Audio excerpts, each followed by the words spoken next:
Ça va mal pour la nouvelle génération, nos jeunes enfants n'en peuvent plus, ces consommateurs de TikTok et de protoxyde d'azote vont mal, très très mal. Alors pourquoi? Est-ce que c'est par rapport à l'ambiance générale du pays? Est-ce que c'est par rapport à la politique du pays, l'économie, tout ça? Non, ils vont mal parce que ils ont des devoirs, ils ont des exercices à faire, ils ont des leçons à prendre et ça leur met un coup sur le moral, ils sont en détresse psychologique. C'est cette nouvelle génération d'enfants rois à qui on ne peut pas demander des efforts. On peut pas, ils sont tout de suite des exercices, des cours, des contrôles, je vais jamais m'en sortir, comment c'est possible? C'est hallucinant de voir cette jeune génération chialer pour un oui ou pour un non, à qui on ne peut rien demander de faire parce que sinon ils sont c'est de la pression sociale. Il faut rien leur dire, faut rien leur demander parce que dès qu'il y a quelque chose, oula là attention, tu mets la pression, je peux pas profiter de la vie. Qu'est-ce que c'est que ça? Qu'est-ce qu'on va faire avec ces gamins là? Qu'est-ce qu'on fait? Qu'est-ce qu'on fait avec ces gamins qui ont cette allergie pour l'effort, qui ne peuvent pas produire quoi que ce soit sans passer 3 heures à rechigner?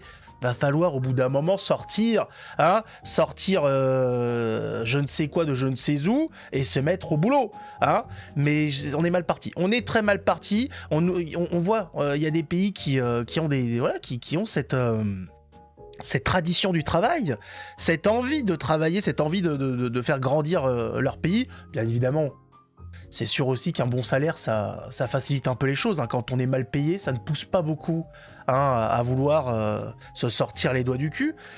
Mais là, on parle de l'école. Donc l'école, ça n'a jamais été rémunéré. D'ailleurs, ils n'ont jamais autant rien foutu à l'école. Le niveau scolaire est catastrophique. Donc ce qui est intéressant, c'est qu'on est dans une génération où les résultats sont catastrophiques. Ils foutent rien. Et en même temps, ils nous expliquent qu'ils sont, qui sont sous une charge de travail, mais jamais vue dans l'histoire de l'humanité. C'est quasiment, ils nous expliquent qu'il valait mieux être esclave dans l'Égypte antique que élève sous la 5e République. C'est quasiment, on préfère comme se faire fouetter dans des champs de coton que de subir encore 2 heures de plus dans l'éducation nationale. Le pire, c'est qu'ils se plaignent même pas des conditions, ils se plaignent même pas de l'état de l'école, ils se plaignent de la charge de travail qu'ils subissent. Dis mais les gars, qu'est-ce que vous racontez? Qu'est-ce qui se passe? Enfin, n'oubliez pas de vous abonner et de mettre un pouce. On écoute cette étudiante qui en a gros sur la patate, très très gros. Parce qu'aujourd'hui, les jeunes, ils ont une pression de ouf. Ils vont à l'école, ils font du 8h, 18h, ils rentrent, ils font en plus les devoirs, ils doivent réviser pour leur contrôle, ils respirent pas. Ils respirent pas. Donc, c'est ceux qui en foutent le moins et c'est ceux qui se plaignent le plus. C'est incroyable. Qu'est-ce qu'ils ont de plus? En plus, ils ont aujourd'hui en place des véhicules de transport public pour les ramener jusqu'à chez eux. Alors qu'avant, ceux qui allaient à l'école il y a 50 ans, même peut-être un peu moins, ils allaient à l'école à pied, ils se tapaient les kilomètres à pied, en plus de tout le reste, des devoirs, etc. Et ça ne rigolait pas.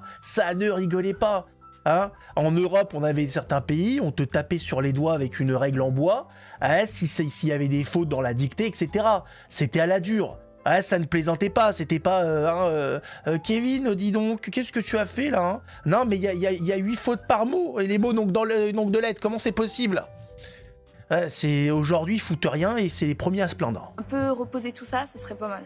Pourquoi justement est-ce qu'ils ne respirent pas, les jeunes d'aujourd'hui? Parce que nous, on vous écoute, on y est passé justement. Tout le monde y est passé. Par l'école, tout le par monde. le lycée.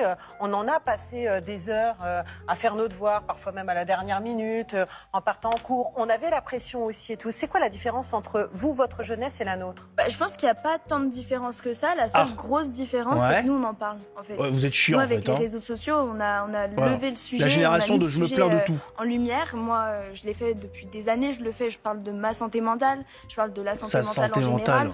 Et je pense que ça, c'est la grosse différence. Sur le front. Votre génération d'adultes, quand vous étiez jeune, vous avez un peu mis de côté tout ce que vous pouvez vivre, tout ce que vous ressentez et tout, parce que même aller voir... Mais qu'est-ce que c'est que cette histoire? Mais c'est qu'en fait, les élèves, les enfants à l'époque savaient encaisser, il faut passer par là, c'est tout. C'est tout, c'est un moment à vivre, tu fais tes leçons, c'est bon, t'es pas à la mine, C'est surtout ça aussi, c'est qu'il y a une génération qui a connu qui avaient leurs parents qui leur expliquaient que dès le plus jeune âge, c'était le boulot en fait.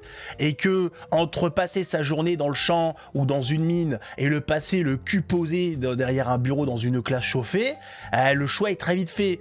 Mais aujourd'hui, ces gens-là ne se rendent pas compte de la chance qu'ils ont. Il faut les envoyer dans des pays où les gamins travaillent très jeunes pour leur apprendre un petit peu. Je peux vous dire que ces petits cons là, vous les envoyez dans un pays où ça charbonne dès le matin en plein cagnard. Au bout d'une semaine, ça se met à chialer, même pas une semaine, au bout de 2 heures, ça se met à chialer. Non, finalement, dans ma santé mentale, elle est bien. Non, j'ai exagéré, je n'avais pas pris conscience de comment ça fonctionnait. Bah oui, connasse. Excuse-nous hein. Mais ça, c'est d'avoir habitué, c'est de leur donner trop de confort à ces gens-là. C'est beaucoup trop de confort.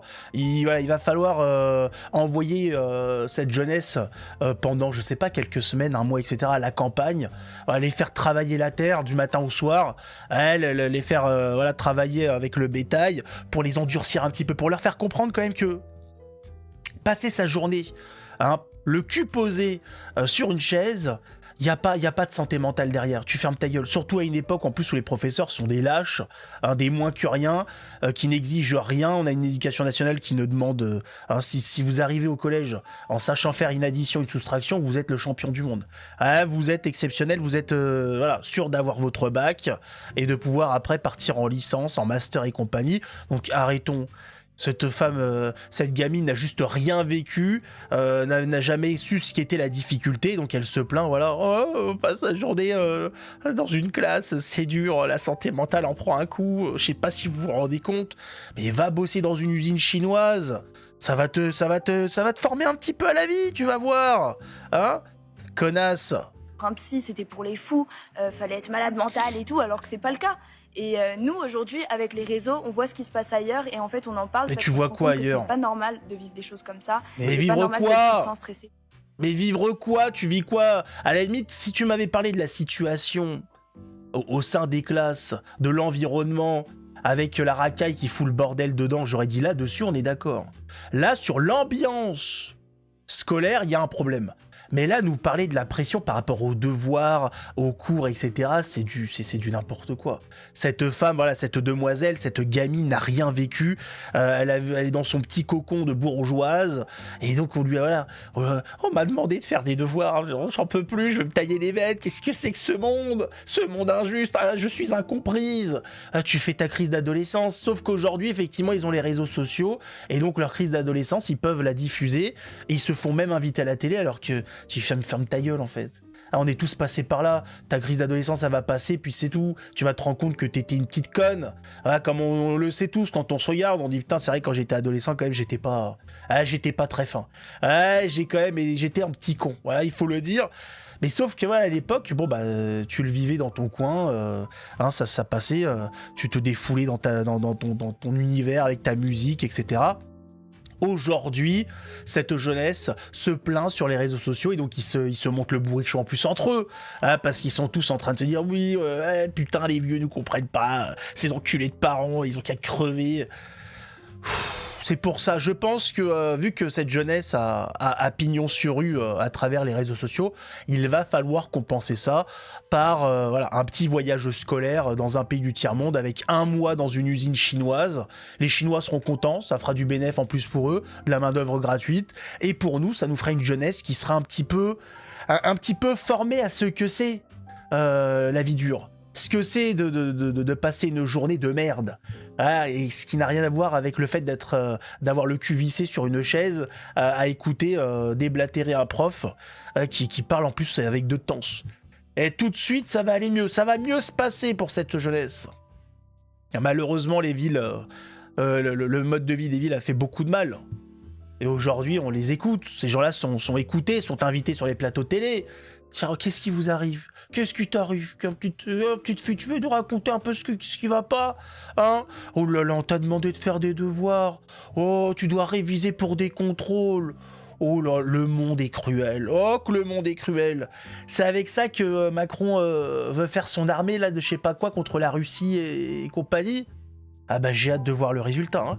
Ah, sinon vas-y. Si ça leur fera au moins un entraînement militaire, ça leur fera pas de mal. Une petite semaine, ça leur fera les pieds. Ça leur fera du bien un petit peu de subir un petit camp d'entraînement. Pourquoi pas? Après tout, ils le méritent. Ils le méritent parce qu'ils nous cassent les oreilles. Et aussi aux parents d'éduquer leurs enfants. Ah, parce que là, je tape sur ces petits cons. Mais les parents, ils sont où là pour les calmer là? Leur mettre deux mandales pour dire qu'est-ce que tu me racontes là avec ton histoire? Hein, tu veux vivre à la dure? Tu veux que j'enlève... tu veux que je reprenne le téléphone, la chaîne IFI, ton ordinateur? Hein? Que je te prenne ton abonnement internet? Tu veux vivre à la dure? Tu vas voir ce que c'est, t'auras un matelas et une pièce, ça va même pas chauffer. Tu vas voir ce que c'est un petit peu la vie dure. Hein? Ouais, une semaine, ça va te suffire largement pour te rendre compte que tu étais dans un confort exceptionnel de petite bourgeoise, et que la vie dure, t'as jamais su ce que c'était. T'as jamais su ce que c'était de faire des efforts. Et c'est ça le problème aussi, c'est il faut de l'éducation. Il faut éduquer ses enfants, leur montrer que la vie qu'ils ont, elle est très très loin de ce qu'ont pu vivre certaines générations ou ce que peuvent vivre aujourd'hui certains enfants dans différents pays du monde. Voilà. Donc qu'ils arrêtent de nous casser les couilles. C'est ça aussi l'histoire. Enfin, que voulez-vous? Bon, en tout cas, n'oubliez pas de vous abonner, de mettre un pouce, et on se retrouve pour la prochaine vidéo, avec, j'espère cette fois-ci, moins de gosses qui cassent les couilles. Parce qu'on en a déjà assez avec les politiciens, alors si en plus les gosses s'y mettent, on va pas s'en sortir. Alors on va en utiliser un pour taper l'autre. Ça servira au moins, ça.